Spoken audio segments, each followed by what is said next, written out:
help me in welcoming our... concerning ourselves with in this day and time, very important, particularly with our master teacher, Parliament Cat, incarcerated right now. So, when we start to deal with our sovereignty and our sovereign rights, obviously why we're here today, who birthed us in this day and time, clearly is Parliament Cat, or also known Parliament Zal, Dr. Malachi Z.K. York. And we owe him a great deal of gratitude in this day and time, so please give a round of applause for Parliament Cat.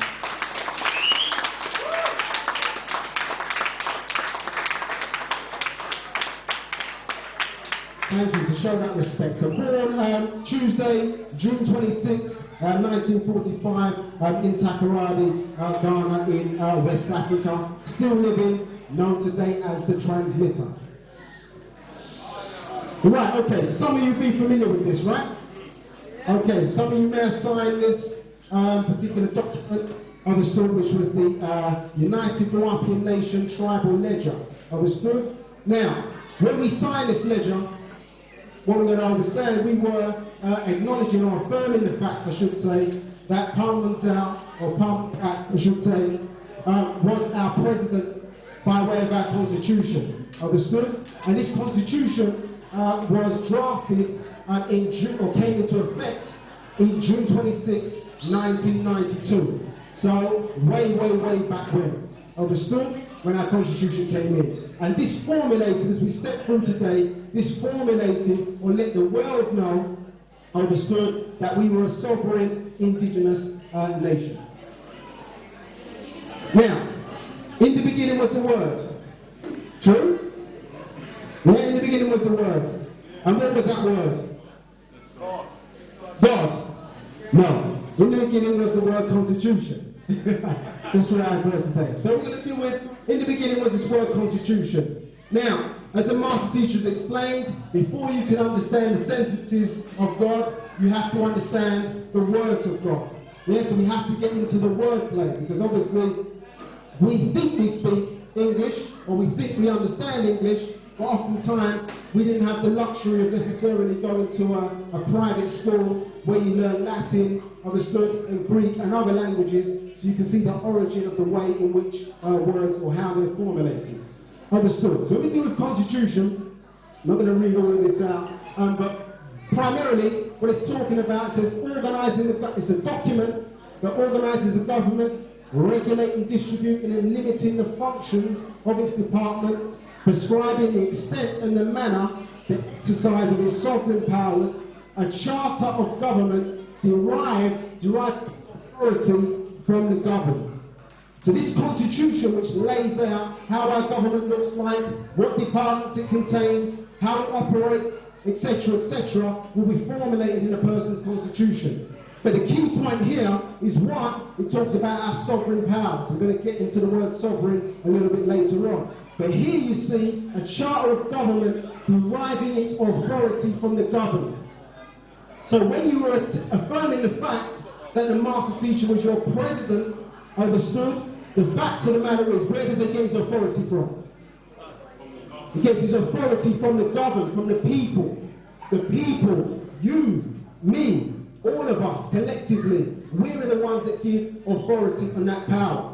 Understood? So we don't have to go to some other organisation and petition. We don't have to go to someone and fill out an application form and register. The authority to govern comes from the people. Yeah, and one of the reasons we've got a problem is because of three words in the English language, isn't it? Author. Say that for me. Author. Authority. Authentic. So because we don't have enough authors, we're not the ones deciding not becoming the authority, so therefore we're not the ones deciding what is or what isn't authentic. So the power to reverse that clearly is with us as the people. Okay, so let's step through. So, in the beginning was another word, and this word was autonomy. Okay, now let's look at what this word autonomy means. So, according to the Black's Law 9th edition, it says the right of self-government and self-governing nature and individuals' capacity to determine their own self-determination. And that's what the etymological meaning is. But here when we go to the the etymological meaning, we see here independence, independent, living by one's own laws. Yeah, this is what autonomy means. So a good example of what autonomy means is this document here, yeah, which we're stepping into. Yeah, the United Nations Declarations on the Rights of Indigenous People. Yeah, so one of the great things about your master teacher is that he's bringing things and making it relevant to you as a people. Yeah, because in this particular society, they don't teach you how to acquire or affirm or exercise your rights. Understood? But the reality is, as you'll be well familiar, when you step into a court of law, you are expected to know the rules of the game, isn't it? Yeah? Same way like when Serena Williams walks on a tennis court, Serena Williams is expected to know the rules of tennis. The umpire is not there to guide or inform Serena about how to play tennis. She's expected to know the rules of the game, isn't it? Yeah, it's the same way in this society. The way we're born into it, we're expected to know our rights. And our ancestors, remember in the Carter Act, and the same, which is called I Was There, which was here, they say that we're not in this situation for what we have done, but we're in this situation for what we have failed to do. Yeah, so our ignorance, clearly in this day and time, is what sets us, or keeps us held down in the position which we're in. So this document, very important. Understood? And you see an example of autonomy found in Article 4, yeah, which was previously 31, it was originally drafted. It says indigenous peoples, in exercising their right to this self-determination, have their own right to autonomy, yeah, or self-government in matters relating to what? Let's see. Their internal and local affairs, as well as means for finance for their autonomous functions. Yeah? So the fact of the matter is, you have the ability to control, understand, how you make your money, how you render your economy, etc. That is an inherent right for those who consider themselves to be indigenous peoples. Now, let's walk through a little bit of the history of this particular document. Yeah? So, it was adopted by the General Assembly in the UN on the 13th of September 2007. Understood? And what they said, well, this particular document, it wasn't legally binding. Yes, it wasn't legally binding. It's not part of international law. However, what they were saying here represents a dynamic development in international legal norms. Which is basically what it was saying was, well, we're expecting the members of the UN, the countries of the world, so to speak, to set a standard and to make sure this standard in respect to indigenous peoples is followed by every country clearly that have signed up to the declaration. Understood? So, now let's talk about a little bit of the history of the document. Understood? So, back in just after the Second World War, as some of you will be familiar with, the United Nations countries got together and formulated a document called the Universal Declaration of Human Rights. Understood?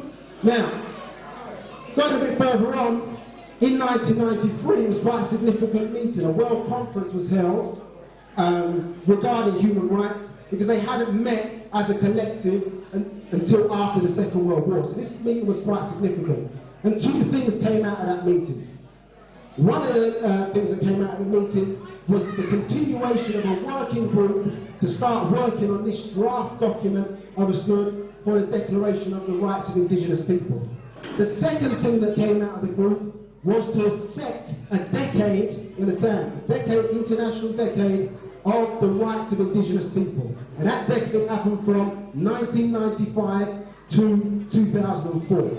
So, when we talk about our own constitution, the master teacher wrote that constitution, or penned that constitution, in 1992. Understood? So when you're dealing with somebody, when they talk about him being the man of the hour, they say, well, the man of the hour because he's a man out of due time, ahead of his game. Understood? Making sure that had that document or that declaration of indigenous peoples been ratified in 1993, we were ready as a people to take advantage of it. Understood? So he made sure we were well prepared. People who think they know where the master teacher is going, back in 1993, and believe me, I was around by that time, we were just getting over the fact that Adam and Eve had parents. We wasn't interested in, you understand, any documentation, etc., international law, etc. But the master teacher, as the master chess player which he had his fingers in many pies. Okay, so, one of the things that you have to understand about international law and these declarations is that the drafting of this declaration has been in play for many years. Over 25 years in the making to bring this document to the fore. Understood? And effectively, a man by the name of Jose Martinez Cobo, back in 1971, was appointed as a researcher to go around the world and look at how indigenous people were basically being mistreated, understood, and their rights being subserved to invaders who came in after those people came into play. And his work took over, well over 15 years. Yeah, and he reported back to the working group around about 1985. Understood? And this working group, part of the UN, then started to formulate this document, or the draft document that you see our original constitution, for those of you who have it, is based upon. Understood? And this was the drafted Declaration of the Rights of Indigenous People. Therefore, when that work was finished, that continued from 1985. Remember, in 1993, the work of that group, they had a mandate to continue, but it wasn't up until the year 2006 that the document was finalised, ready to be presented, obviously, to the Forum or Council of Human Rights, ready then for the General Assembly to bring that declaration into being in 2007. Yeah, so you can see that all of the faffing around, all of the arguing, etc., between the various different countries has been withholding the rights of indigenous people back all over the world. So people take time to do the right thing. Yeah? So, 144 countries voted in favour, 4 against, 11 abstained. So the 4 countries which voted against the initial declaration of indigenous people were, guess who? United States, New Zealand, Australia, and Canada. Yeah? All of them, if you notice, the commonality between them is that they're all ex-colonies of the United Kingdom. Yeah? So this is obviously the common approach, is the fact that invaders have come in, understood, and now consider themselves to be the majority, but are suppressing the rights of the minority indigenous people who are part of that particular group. Right, so although it wasn't international law, just very, very quickly, Bolivia as a country, as an example, who really embraced this new declaration, because they took that document and made it part of their constitution. Understood? So they made it law for Bolivians. Understood? Whereas other countries, whilst they're saying that they're supporting the rights of indigenous people, they haven't necessarily enshrined it into their own country's own law, whereas Bolivia has shown that example of how to do that. And this is just an article which is just showing Bolivia, a recent decision posted in October the 22nd, where basically they were trying to build a road through the land, some sacred land of a tribe that has been long existing in Bolivia. And the fact of the matter is that the new declaration meant that they had to consult the people, understood, and the building of that road was rejected. Understood? So this is the power that this declaration actually brings. You know, we're respecting the fact of the people who have been here on the planet Earth the longest. Obviously, without them, we wouldn't be here. Right, so, let's say Australia, New Zealand, and Canada, as you can see, initially, in the United States, didn't sign the declaration, understood? And primarily Canada, as well as Australia, they were afraid that basically the fact that we're controlling things at the moment, if we have to keep going and consulting those indigenous people, they may not agree or advance some of the things that we want to do in our country. And so this is why one of the reasons why they basically were against the signing of the declaration. Insofar as the United States at that particular time, they were against it for a host of reasons, but one of the reasons was there wasn't a single definition of what an indigenous person was. Yeah, so they were against it for that reason. All 4 of those countries now, however, have now signed or claim to have signed this declaration. And one of the interesting parties is the United States President, which currently is at the moment, President Obama. Let's have a round of applause for President Obama, please.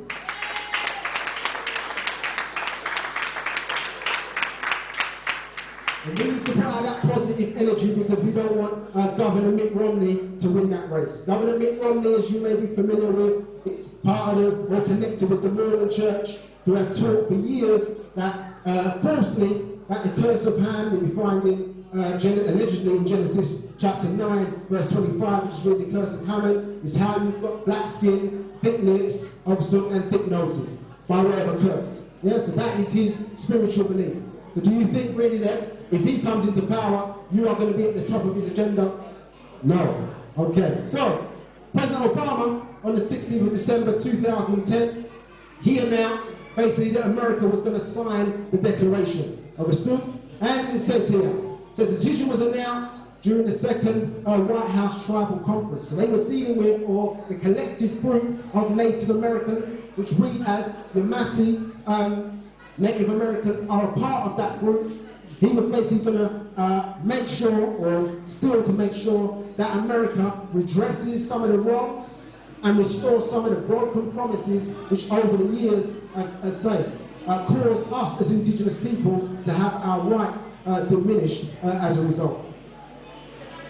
So, all of us here in the United Kingdom might be interested to what Britain had to say about this.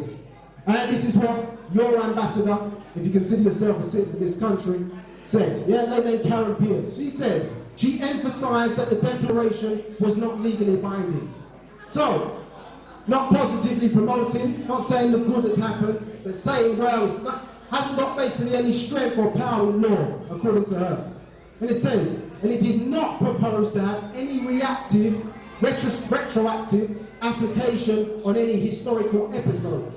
So don't think that you can come and talk about the slave trade or the kidnapping, as it right should be called, in the 16, 15, 1700s, which Britain profited for. Don't think that you can come and bring a retroactive claim as a result of this indigenous declaration coming into force. And then she said, national minority groups and other ethnic groups within the territory of the United Kingdom, its overseas territories, did not fall within the scope of the indigenous peoples to which this declaration applied. Yeah? So the question is, if you can see now, Britain is still harbouring, you understand, this thing that you might wake up one day and find those laws, find those technologies that allow you to hit that right claim to the trillions of pounds which they have made over the years, profiting off of the blood and sweat of our ancestors. You might find the right argument, obviously, which is there to make that reparations, as they're calling it, or the compensation to be paid for all of the profit, ill gains that they have made for the, breaching of the human rights legislation when they took us from a land where we were free people. And so, this is how it stands. So one of the things here, you see national minority groups and other ethnic groups. So this is where they've played a game on us and taken advantage of us by way of our ignorance. Yeah? So most of you, when you're filling out an application form or some sort of form, we fill out what? The equalities and diversity section. Understood? And we have chosen potentially one of the options out of the multiple choice which he has given us. Isn't it? Yeah, so you might call yourself Black African, Black Caribbean, Black British, etc., etc. So one of the reasons, or the trick is, in order for us to help them, clearly, because they said, well, the reason why you get you to fill these things out is so that we can eliminate discrimination. Isn't it? That's the reason why you fill those things out. So we can make the services, we can tailor them so that they're more equal, they're more fair, etc. But what they were doing was they were helping to classify you in a way that has no legal meaning internationally. Yeah, so that's not, Black African's not in any treaties. Black British is not in any treaties. Black Caribbean is not in any treaties. Understood? So you don't let other people, when you're silent on this matter, yeah, when we are tacit, then people do things to us. We're supposed to declare who we are, understood? Which is what the master teacher told us many years ago, wasn't it? When you get this application form, isn't it? Tick other and write in the term more. Remember that? Those of you remember that, put your hand up. Yeah, we were told to do that. Why? So the reason was, if enough of us have done it, it will be one of the options, clearly, that we will be able to tick to say that we are black Moors. Then Karen Pierce couldn't be able to make that statement to say it doesn't apply to any of the people who are registered here. For her to say that, she is denying the simple fact of mitochondrial DNA. Mitochondrial DNA in every female here is passed on from daughter to daughter. And that is how we link back wherever we decide to on the planet Earth. You understand? Because before those planets were separated by or the continents were separated by a continental drift, they were one landmass. And we walked from Africa over to the Americas. So we're indigenous wherever we choose to be indigenous in terms of here on the planet Earth. So we can't let no Karen Pierce or any other so-called officer of say Snake Britain tell us who and what we are in this day and time. Now, one of the things that you're being called here is minority. Understood? And we've accepted this title, being here in say Snake Britain. And when we see it here, it says minority. This is taken from the Black's-Laws Dictionary 9th edition. And yes, it does relate to race and people who are considered to be mistreated as a minority because of the way they look like or for some religious belief. But here you see in the definition, it says the state or condition of being under the legal age. So a child, yeah, as a minority, you're considered to be a child. We're considered to be children. And they say, isn't it, children should be what? Seen and what? So we understand now why our voice is not being heard. Because we've allowed ourselves to be classified as minorities. And a minority in their legal system is being classified as a child. Yeah, and a child don't get to speak until they come of a certain age. Strange, isn't it? Yeah, they said that in their Bible they said the devil would make evil fair seeming, isn't it? They would do a flip-flop. So some way in the laws, in the structure, we've become the children and they've become the parents. When in actuality, genetically, we are their parents and they are our children's children. You see the way they flipped it around? Understood. So, as you can see here quite clearly, some of you may be familiar with this, Sir William McPherson, who coined the term institutional racism. Understood? So, again, a definition for it. And the point being made is that we were jumping up and down and shouting about institutional racism for many years. Understood? But until an adult said it, one of them said it, then it became true. Isn't it? So you see the way in which the game is being played here, and what this shows us is that we're not respected in this particular country. Do you think that the Rio Ferdinand or Anton Ferdinand incident, if John Terry had made a comment like that about the Jews, do you think John Terry would still be the captain of England? Do you think John Terry would still be playing for Chelsea right now? That's showing us where we are in this country right now, and things need to change. Understood. So the Declaration, as I say, has 46 particular articles, 23 articles beforehand, and this is a document that everybody in this world, whether you're a man, woman or child, should familiarise yourself with. Understood? Because this is where our real power is. This is articulating who we are, understood, and our rights as a people. Remember, you don't ask for your rights. They are inherent. You are born with them, you know, as a matter of fact. Okay, let's fly through. So, in the beginning was another word, and that word was communicated. Yeah, so when we set our declaration, as you say, it says to convey information, known, impart, communicated, data to our office to reveal clearly and make manifest. So when we set our declaration in motion, or our constitution in motion, we're informing the world, understood, of our sovereign and our indigenous rights, who exactly which we were. Yeah, and you know from reading the Book of Names, or the Egyptian Book of Names, you know that in order to make known, there's a paradox in there, yeah, which is clear. So, the fact of the matter is that before, when we were happy to be born again as Tamarayans, one of the master teachers points, as you joined AEO and his other orders, you were given a name. Yeah, because until you had a name, you were considered dead. Yeah, our supreme beings, our ancestors, if you didn't have a name in their tongue, we were considered dead. So to be resurrected, you had to be given a name, a proper tone. And that's where the paradox comes in, isn't it? One can exist, isn't it? But if you don't have a name, you're not known to exist. Yeah, so if we're silent, we may be existing, if we don't have a proper terminology title, then we're not known to exist. And things that come into being, things that manifest, must have had or be given a name. So, clearly, in our declaration, we were rising up from the dead.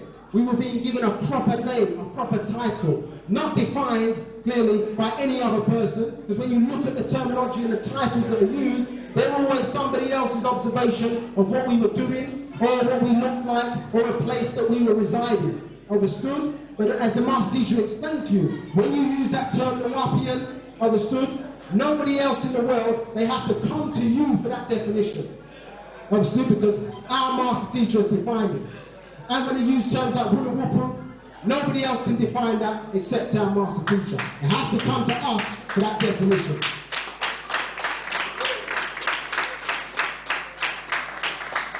Okay, so in the beginning was a final word. That word was sovereignty.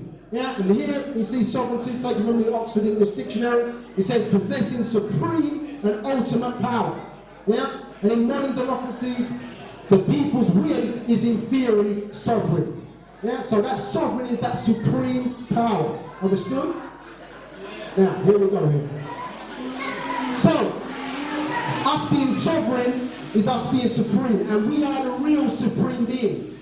Yeah? And a supreme being, to quickly just give you that definition, a supreme being is a person or being that dwells outside nature. Yeah, and I'll give you an example of that. Nature is a reactive state.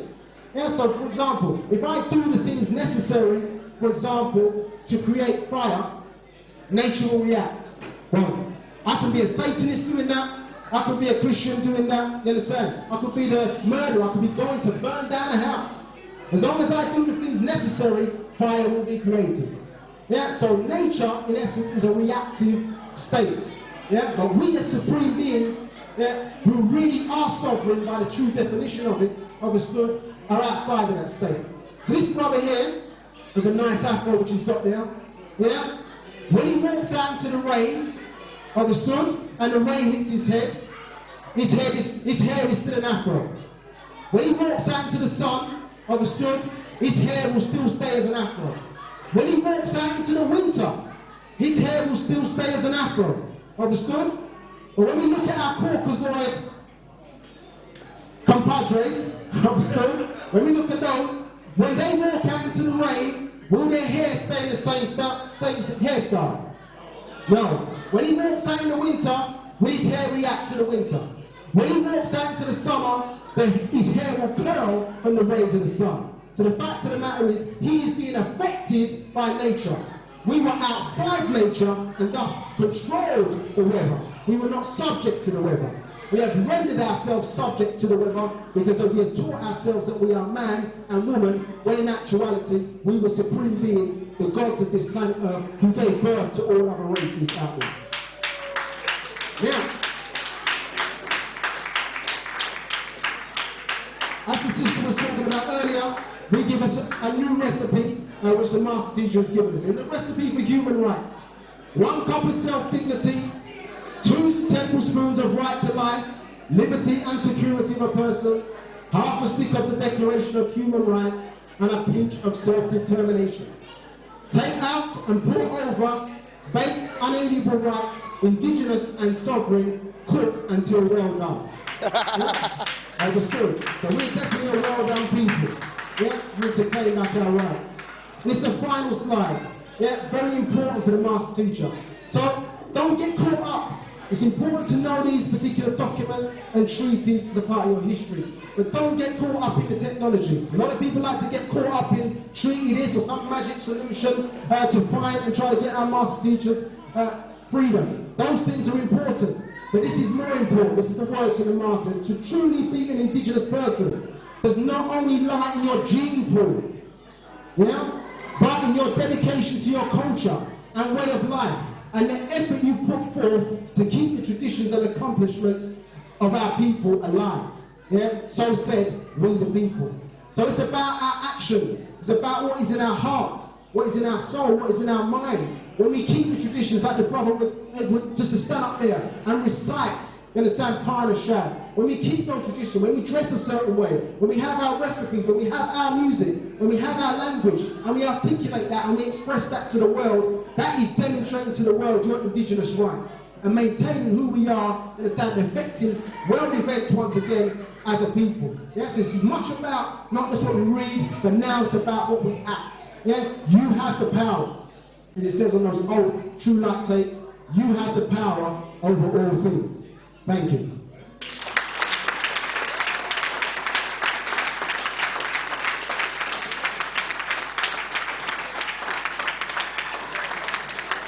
Okay. Very, very quickly, any questions before we come to the next speaker? Any questions on that? Okay. Well, thank you for your time, family. It's been a pleasure and an honor to speak to you. Bye.